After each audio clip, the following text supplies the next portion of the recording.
Hello viewers, welcome to 360 Investing. So rising crude oil import dependency, that's been a problem for India.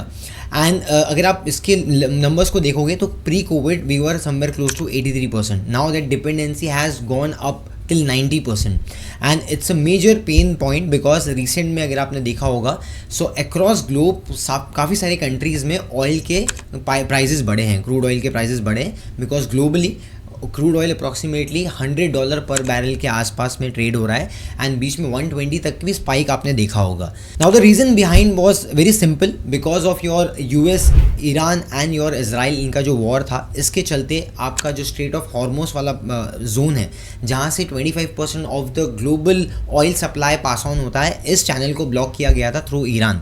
Now because of this choke point there was a supply constraint और काफ़ी जगह पे crude के prices, petrol diesel के prices में आपने hikes देखने मिला.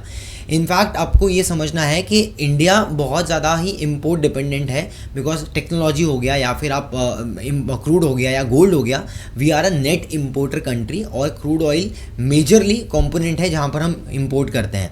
अब इसलिए आपने रिसेंट में देखा होगा कि प्रधानमंत्री जी ने भी आके लोगों से अपील की कि आपके जो पेट्रोल डीजल वगैरह का यूजेज कम करें और गोल्ड खरीदना थोड़ा सा कम करें. सो बेसिकली यहाँ पर एक चीज़ है कि we are near to a crisis because मैं आपको एक रिपोर्ट भी यहाँ पर कोट करता हूँ. यहाँ इंडिया का oil stock is down by 15% since US Iran war. Now यहाँ पर एक और इंटरेस्टिंग इंसाइट यहाँ पर लिखा गया है, यहाँ पर एक और इंटरेस्टिंग फैक्ट बता गया है इस आर्टिकल में. India daily oil consumption stands eight रफली 5 मिलियन बैरल्स एंड इनफैक्ट यहाँ पर as per calculation it is estimated कि 18 से 20 डेज़ के आसपास का ऑयल रिजर्व है हमारे इन्वेंट्रीज़ में. वेल्स गवर्नमेंट का अगर आप स्टेटमेंट देखोगे तो it is expected that 50 to 60 days of national consumption इतने ऑयल रिजर्व हमारे पास में है, बट इसका कोई भी क्लियर कैलकुलेशंस अभी तक रोल आउट नहीं किया गया है. So we do not know which one is correct. So जब हम बात आत्मनिर्भर की करते हैं तो first thing is that we need to reduce the import dependency. So import substitution की तरफ हमें जाना है और इसलिए अगर आप देखोगे तो गवर्नमेंट ने एक प्लान लेके आया, एक थीम लेके आया था जिसका नाम दिया गया था विकल्प. अब यहाँ पर गैस कोल गैसिफिकेशन का जो एक थीम है इसमें government is planning to infuse 37,000 crores रफली. Now the intent of this plan is to target 100 million tons of gas coal gasification by 2030. Now इससे होगा क्या, हमें अलग अलग जो भी इथेनॉल हो गया या फिर अब यूरिया हो गया या फिर आपके LNG गैसेस हो गए, synthetic gases and also your diesel वगैरह हो गए, इस पे जो इम्पोर्ट डिपेंडेंसी थी ये हम अपने कोल रिजर्व्स को यूज़ करके एज अ सब्सटीट्यूट खुद क्रिएट कर पाएंगे. तो वहाँ से हमारा डिपेंडेंसी का चांसेस कम हो जाएगा. That's the main motive. तो अब सिंपल भाषा में समझते हैं कि कोल गैसिफिकेशन होता क्या है. So coal gasification is a process जहाँ पर आप कोल को गैस के फॉर्म में कन्वर्ट करते हो, सिंथेटिक गैस के फॉर्म में through heat pressure. So basically इसका एक पूरा प्रोसेस होता है, बट ये जो सिंथेटिक गैसेस होती है later it can be used as a fuel. So this synthetic gases contains your hydrogen, your carbon monodioxide and your carbon dioxide and basically जो आपके ब्लू हाइड्रोजन वगैरह हो गया या हाइड्रोजन वाली जो ग्रीन एनर्जी वाली एक हमने यहाँ पर वीडियो बनाई थी उसमें आपको डिटेल में हमने बताया यहाँ पर कि ग्रीन हाइड्रोजन के अंदर क्या क्या प्रोसेस है. There are 3 layers of your hydrogen as a fuel. One is your grey hydrogen, then blue hydrogen, then green hydrogen. So बहुत सारे लोग ग्रीन हाइड्रोजन के ऊपर जा रहे हैं but consistency of green hydrogen is bit difficult. So consistency scalability वहाँ पर थोड़ा सा पॉसिबिलिटी कम है. So hence we are trying to figure out different sources. और जैसे अगर आप देखोगे India has a large resources of coal जहाँ पर हम अभी भी 74% जो हमारा एनर्जी जो कंजम्पशन है, राइट, पावर कंजम्पशन है, that is going through your thermal process. So basically यहाँ पर कोल के रिजर्व्स को ही यूज़ करके हम ऐसे सिंथेटिक गैसेस के थ्रू अलग अलग जो आपके यूजेज के लिए फ्यूल्स हैं वो बनाना चाहते हैं. सो इस वीडियो में हम प्रोसेस के अलावा हम ये समझेंगे कि आने वाले टाइम में अगर इसमें कुछ अपॉर्चुनिटी बनती है, investing opportunity, so as a investor कौन सी कंपनीज़ हैं जो यहाँ पर वैल्यू चेन में इमर्ज होती है और जहाँ पर हमें एज ए इन्वेस्टिंग अपॉर्चुनिटी बन सकती है. But as a standard disclaimer जो भी हम कंपनीज़ को यहाँ पर डिस्कस करेंगे it's part of the value chain. We are trying to help you with the process and the companies, but we are not giving any buy sell recommendation. और conclusion इस video का जानना बहुत ज़रूरी है बिकॉज इस video में कुछ लास्ट में बहुत इंटरेस्टिंग इनसाइट बताने वाला हूँ इस पर्टिकुलर सेक्टर में, जहाँ पर आप ये समझ पाओगे कि पैसा बनेगा या नहीं बनेगा। सो अगर आप मुझे पहली बार सुन रहे हो, देख रहे हो, 360 इन्वेस्टिंग पे मार्केट रिसर्च हम करते हैं based on our 10 years of experience. So आपको यहाँ पर fundamental analysis, technical analysis, sector analysis, personal finance, काफ़ी सारा कंटेंट मिल जाएगा। If you are really interested then hit the like button, also subscribe to the channel.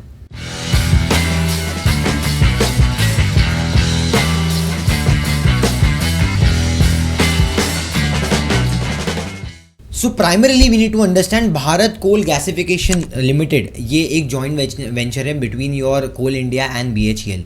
How will it help us is that कि ये जो synthetic gases के बारे में हम बात कर रहे हैं, this will help us to produce different fuel and your fertilisers also. मतलब जैसा कि अगर आप देखोगे तो यूरिया हो गया, देन अमोनिया हो गया, देन इथेनॉल, मिथेनॉल, जो भी इथेनॉल हम पेट्रोल वगैरह में मिक्स कर रहे हैं, ये भी हमें हेल्प करेगा क्रिएट करने में।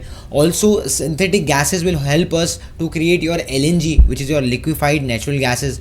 Also we will able to be make an alternative like your synthetic diesel. So they are lot of usages of this particular process and इसलिए गवर्नमेंट इस पर थोड़ा सा एक फोकस क्रिएट करना चाहती है। ऑल्दो ये स्टार्ट हुआ था 2024 में, लेकिन due to elections it got delayed. उसके बाद 2025 में कोई मेजर अट्रैक्शन यहाँ पर नहीं आया बिकॉज ऑफ दिस क्राइसिस। अभी वापस से ये जो थीम है वो लाइमलाइट में आई है। So you can see the entire process on the chart. आपको यहाँ पर एक गैसिफायर के अंदर आप हीटिंग्स होती है। सो बेसिकली कोल को आपको टेम्परेचर में हीट करना पड़ता है and so that it get convert into synthetic gases form. और इसमें आप देखोगे तो हाई प्रेशर स्टीम में हीट एक्सचेंजर्स वगैरह भी यूज़ किए जाते हैं। Then you have something heat recovery steam generators. So generators use होते हैं यहाँ पर, टर्बाइन्स यूज़ होते हैं यहाँ पर। देन यू हैव जो आपके टैंक्स वगैरह होते हैं, यहाँ पर लिक्विड सल्फर वगैरह यहाँ पर आपको दिख रहा है, फ्यूल पम्प्स वगैरह होते हैं। सो मोटा मोटी आपको एक पम्प्स की ज़रूरत है यहाँ पर, आपको हीट एक्सचेंजर्स की ज़रूरत है यहाँ पर, टैंक्स की ज़रूरत है। जैसे हमने लास्ट टाइम आइनॉक्स इंडिया का भी बात किया था, जो क्रायोजेनिक टैंक्स वगैरह वो सप्लाई करते हैं। सो बेसिकली आप ये वाला वीडियो जाके देख सकते हो। एंड ऑल्सो यहाँ पर आपको टर्बाइन्स की ज़रूरत है, जैसे आपके Triveni turbines and all, and also heat exchangers, जहाँ पर आपको KRN हीट एक्सचेंजर्स वगैरह, ऐसी कंपनीज़ भी वैल्यू चेन में आ सकती है और ये कंपनीज़ आपको इक्विपमेंट्स वगैरह प्रोवाइड कर रही है। अपार्ट फ्रॉम दैट एक और कंपनी जो इस पूरे प्रोसेस में जहाँ पर आती है मेजरली, जैसे हमने बात किया, कोल इंडिया सप्लाई ड्रिवन है। सो बेसिकली कोल का सप्लाई है तो वहाँ पर एक coal India can be one of the leading players. And also apart from that BHEL साथ में टाइप किया हुआ है, तो BHEL comes into the heavy engineering, precision engineering और इक्विपमेंट्स वगैरह में BHEL आता है। सो ये दोनों कंपनीज आपके वैल्यू चेन में फिट होती है। And third company, because one of the largest, अभी इस पूरे प्रोजेक्ट के लिए ना आपको EPC प्लेयर्स की ज़रूरत है। So one of the leading company in India EPC में अगर आप देखोगे तो आपका L&T है। देन इंजीनियरिंग सोल्यूशंस में अगर आप देखोगे तो वहाँ पर आपके इंजीनियर्स इंडिया भी आता है। So these are the certain companies जो आपको इस वैल्यू चेन में फिट होते हुए दिखेंगी। So now let's quickly look at the companies on valuation basis and technical की लेवल्स पैरामीटर। सो यहाँ पर अगर आप देखोगे तो रिसेंट में L&T में थोड़ा सा आपको मोमेंटम में स्लो डाउन देखने मिला। एंड अगर आप यहाँ पर EV/EBITDA पे अगर आप L&T को वैल्यू करते हो तो पिछले 4 साल में L&T में 3-4 साल में डिसेंट ग्रोथ हुआ था। That was also due to क्या नए जो आपके सेगमेंट्स हैं, जैसा सेमीकंडक्टर हो गया, डेटा सेंटर हो गया, हेवी इंजीनियरिंग हो गए एंड EPC प्रोजेक्ट्स हो गए एंड इंफ्रा के ऊपर, रेलवेज़ के ऊपर काफ़ी सारा एक्सपेंडिचर किया गया है, कैपेक्स किया गया है and L&T was one of the beneficiaries. तो यहाँ पर मोमेंटम आपको इसमें देखने मिला। बट अगर आप लॉन्गर स्ट्रेच में 5 years होराइजन में अगर आप EV/EBITDA में देखेंगे which is median somewhere close to 15, so यहाँ पर भी स्टॉक ऑलमोस्ट 15-16 के आसपास चल रहा है। सो ऐसा नहीं है कि EV/EBITDA पे स्टॉक बहुत ज़्यादा एक्सपेंसिव है। नाउ द रीज़न बिहाइंड, कुछ लोगों का ये भी क्वेश्चन था कि L&T is not moving, that is because इनका 20-30% का आसपास का प्रोजेक्ट्स आपके मिडिल ईस्ट से भी आते हैं, क्योंकि मिडिल ईस्ट में टेंशन चल रहे हैं। इसके लिए स्टॉक में काफ़ी अनसर्टेनिटी है, चॉपी मोमेंटम है और hence that's the only reason, one of the reason जहाँ पर आपको मोमेंटम देखने नहीं मिला है। लेकिन अपार्ट फ्रॉम दैट कंपनी जो नए सेगमेंट्स हैं, थीम्स है, उसके अंदर कंपनी कहीं ना कहीं वैल्यूएशन में फिट हो रही है, one of the leading EPC players and infra company. तो मुझे लगता है कि L&T can be one of the strong players with in this theme. एक ये थीम से भी बेनिफिट कर सकती है, बिकॉज रिसेंट में जब आपके प्रोजेक्ट स्टार्ट होंगे ना तो आपको EPC प्लेयर्स की ज़रूरत पड़ेगी। और यहाँ पर आप देख सकते हो कि कंपनी का जो परफॉर्मेंस है वो पिछले कुछ सालों में कंसिस्टेंट रहा है। जैसे आप अगर आप वाई एंड वाई बेसिस पे देखोगे, ईयरली बेसिस पे, तो 17% ग्रोथ इन 2023, देन 20%, 15%, और अभी रिसेंट में 11-12% आपको देखने मिला due to last 1 year were not so good for global markets as well as for India. So when it comes to your key levels, तो चार्ट्स पे यहाँ पर अगर आप देख सकते हो तो support lies somewhere close to 3200, 3100, and one more strong support looks somewhere close to 3300, 3400. So I think immediate support can be close to 3400. We can mark that level for someone जो लोग इंटरेस्टेड हैं LNT में, तो आप एक बार mark out करके रख सकते हो ये लेवल्स को। तो next company comes your coal India. Coal India basically government driven company है। सो मुझे लगता है कि यहाँ पर इस कंपनी का परफॉर्मेंस आप कभी भी जस्टिफाई नहीं कर पाओगे based on performances, your financial performance, because financial performance is too deep cyclical and also at the same time the trend is very much choppy. तो आप यहाँ पर 5 साल में भी देख सकते हो, 5 साल के होराइजन में 2022 से 2024 तक आपको अच्छा मोमेंटम देखने मिला। उसके बाद में 1 year of drawdown, 1 year of your consolidation post drawdown. तो यहाँ पर आपको कोई मेजर मोमेंटम देखने नहीं मिला है पिछले 1.5-2 साल में। बट रिसेंट में अगर आप इमीडिएट ट्रेंड देखोगे प्राइस एक्शन में, तो हम इसको चार्ट्स पे देखते हैं एक बार। So you can see on charts one positive trigger is that अभी रिसेंट की कंसोलिडेशन के बाद में stock has given a breakout post consolidation, and this is also triggered positivity because 50 moving average and 200 moving average का cross over हुआ है। So that's a golden cross over. यहाँ पर ट्रेंड शिफ्ट का भी आपको मोमेंटम देखने मिला है। So trend shift is near the almost on the charts, and यहाँ पर आप देख सकते हो कि consistently the stock has successfully able to maintain its higher high kind of a formation. तो कंसेक्यूटिवली 3 बार हायर हाई स्टॉक ने बनाया है, and this is the recent fall which we have witnessed. So it's close to 50 moving average. So अभी 50 moving average को अगर ये sustain करके चलता है ऊपर में, then first hurdle comes near about your 540 levels. This can be a resistance phase for Coal India. So far charts on a daily basis looks good, and क्योंकि ये theme के अंदर भी है, and there are lot of attraction building in the your coal demand because of the thermal energy, and आपके जो हमारे India में 6 to 8% पे consumption भी grow हो रहा है, and we have seen industrial manufacturing consumptions that is also going up. So इसके लिए हमें power consumption की ज़रूरत है, पावर का काफ़ी डिमांड है, and that's the reason we are trying to figure out different areas. जैसे न्यूक्लियर एनर्जी पे हम काफ़ी फोकस कर रहे हैं। सो न्यूक्लियर एनर्जी के लिए भी हमने डिटेल वाला वीडियो बनाया है, उसमें वैल्यू चेन भी हमने कवर किया है, और कौन सी कंपनी बेनिफिट कर सकती है वहाँ पर भी हमने बात की थी। सो न्यूक्लियर के जब हम बात कर रहे थे तो वहाँ पर एक कंपोनेंट आता है विच is your small modular reactors.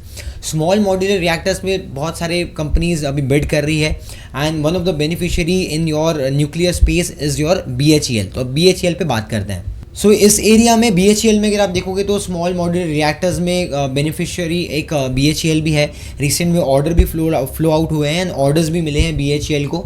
Recent में मोमेंटम काफ़ी स्ट्रॉन्ग रहा है, right from 250-260 level stock has made a high of 415-20 somewhere close to, and यहाँ पर आप देख सकते हो कि पॉजिटिव टेलविंड्स जो हम देख रहे हैं सेक्टर वाइज वो आपको नंबर्स में भी देखने मिलता है।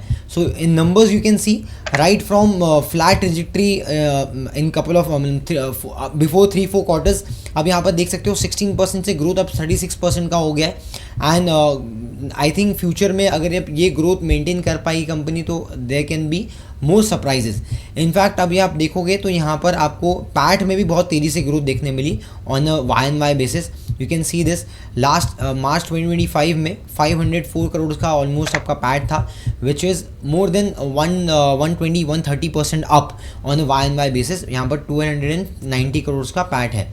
So that has been the story, लेकिन स्टॉक में काफ़ी री रेटिंग आ गया। We need to understand this because 3 years के होराइजन में 13% का आपका सेल्स ग्रोथ है, 37% का प्रॉफिट ग्रोथ है, एंड 70% का आपका स्टॉक प्राइस CAGR रिटर्न है। So you can see this, the momentum is a bit ahead of its financial numbers and the reality. So business reality को आपको मार्कअप करना है। ये अभी थोड़ा सेंटीमेंट वाइज पुश मिला है, इसके लिए lot of people are chasing the stock, that's the reason कि वहाँ पर स्टॉक काफ़ी चल गया है, but we need to look for a breather. तो थोड़ा सा बाय ऑन डिप्स में अपॉर्चुनिटी आगे बन सकती है, but we are not giving any buy sell recommendation. आप इंडिविजुअली एसेस कर सकते हो बिकॉज अभी थोड़ा वैल्यूएशन एक्सपेंसिव है। अपार्ट फ्रॉम दैट कुछ कंपनीज के हमने नाम लिए थे, जैसे KRN हीट एक्सचेंजर्स, वो भी थोड़े से एलिवेटेड लेवल्स पे चल रहे हैं, क्लोज टू 100 के आसपास, P मल्टीपल्स के आसपास हैं। Then we have something close to your pump segment, जहाँ पर आपके KSB पम्प्स आते हैं, रोटो पम्प्स आते हैं, रोटो पम्प्स भी are into your oil drillings and all. तो बेसिकली वहाँ पर भी एक आपके पम्प्स वाले सेगमेंट में आप देख सकते हो KSB पम्प्स में। एंड ऑल्सो यहाँ पर टर्बाइंस वगैरह भी हैं, तो वहाँ पर भी कुछ बेनिफिशियरीज वहाँ पर आ सकते हैं। Not a major but small components के थ्रू आप यहाँ पर पार्टिसिपेट कुछ कंपनीज कर सकते हैं गोइंग फॉरवर्ड। तो किसको क्या ऑर्डर मिलता है आपको इंडिविजुअली मार्कअप करना पड़ेगा। So this is something the entire value chain looks like, and ये बेनिफिशियरीज हो सकते हैं। अब कितना प्रोजेक्ट मिलेगा, कितने करोड़ का ऑर्डर मिलेगा, कंसिस्टेंसी ऑफ ऑर्डर क्या है, मार्जिन क्या है ऑर्डर पे, ये सब चीज़ डिसाइड करने के बाद में ही अर्निंग्स मोमेंटम आप डिसाइड कर सकते हो, और बेनिफिशियरी एक्चुअली बन सकता है कि नहीं स्टॉक, ये डिसाइड कर सकते हो। तो मैंने आपको थोड़ा ब्रीफली स्ट्रक्चर दे दिया। नाउ सबसे इंपॉर्टेंट चीज़ टू कंक्लूड दिस वीडियो, ये जो इंडस्ट्री है काफ़ी हैवी कैपिटल इंटेंसिव इंडस्ट्री है। सेकेंडली, इसका जो प्रोजेक्ट्स होगा, ये प्रोजेक्ट्स का जो जेस्टेशन पीरियड है वो काफ़ी लॉन्गर ड्यूरेशन है। सो आपको रियलाइजेशन में भी टाइम लगेगा। इसलिए यहाँ पर कोई भी major private companies directly projects नहीं ले रही है। मेजरली आपको गवर्नमेंट का सपोर्ट बहुत एसेंशियल है यहाँ पर। और आप देखोगे BHEL, कोल इंडिया, ये जो GV किया है, ये भी मेजरली गवर्नमेंट के स्टेक है वहाँ पर। तो गवर्नमेंट रिलेटेड प्रोजेक्ट्स में आपको हमेशा ही एग्जीक्यूशन का और रियलाइजेशन का रिस्क होता है। So you need to understand कि ऐसा नहीं है कि बहुत ईजी कैश फ्लोज बनेंगे और कंसिस्टेंसी ऑफ अर्निंग्स आएगी बहुत तेज़ी से, और आपको यहाँ पर मेंटेनेंस का कॉस्ट भी जो है आपको रिकरिंग ऑर्डर्स मिलते जाएंगे। तो ऐसा नहीं होने वाला है। इसके लिए लॉन्गर रन में हो सकता है कि ये प्रोजेक्ट्स कहीं पे डिले होंगे, तो वहाँ पर आपको ग्रोथ मोमेंटम में स्लो डाउन भी देखने मिले। सो आई होप ये एनालिसिस में मैंने काफ़ी सिंप्लीफाई किया आपके लिए कि कोल गैसिफिकेशन का प्रोसेस क्या है, कौन सी कंपनीज इसके अंदर वैल्यू चेन में आती है, प्रोसेस कैसा हो सकता है, एंड इनके मेट्रिक्स क्या क्या लगते हैं going forward. As a investor we need to understand this. अगर आपको ये वैल्यूएबल लगा हो, अगर आपको ये वीडियो वैल्यूएबल लगी हो, then hit the like button, share this video with your friend family members among your networks. And अभी तक अगर 360 इन्वेस्टिंग को सब्सक्राइब नहीं किया है, सपोर्ट नहीं किया है, do subscribe the channel, also hit the bell notification so that you don't miss on to the upcoming analysis. Apart from that 360 investing का हम टेलीग्राम चैनल रन करते हैं, जहाँ पर कोई टिप्स नहीं देते हैं लेकिन रिसर्च इनसाइट्स देते हैं। तो रिसर्च अपडेट्स के लिए आप वो ज्वाइन कर सकते हो। टेलीग्राम चैनल का लिंक आपको डिस्क्रिप्शन में मिल जाएगा। कुछ भी डाउट्स है आपके पास में या आपका कोई व्यू पॉइंट है तो मुझे कमेंट्स में बताइए। We would love to have some inputs from your end, and कुछ भी डाउट्स है तो will try to help you out. So आने वाले टाइम में ऐसे ही हम एनालिसिस लेके आते रहेंगे। You can also connect with my team. यहाँ पर व्हाट्सएप का नंबर आपको दिख रहा रहेगा। 360investing.in हमारी वेबसाइट है। You can also check out that website. So आने वाले टाइम में और ऐसी रिसर्च हम लेके आते रहेंगे। So if you are really interested, stay tuned with 360 Investing. See you in the next video. Thank you.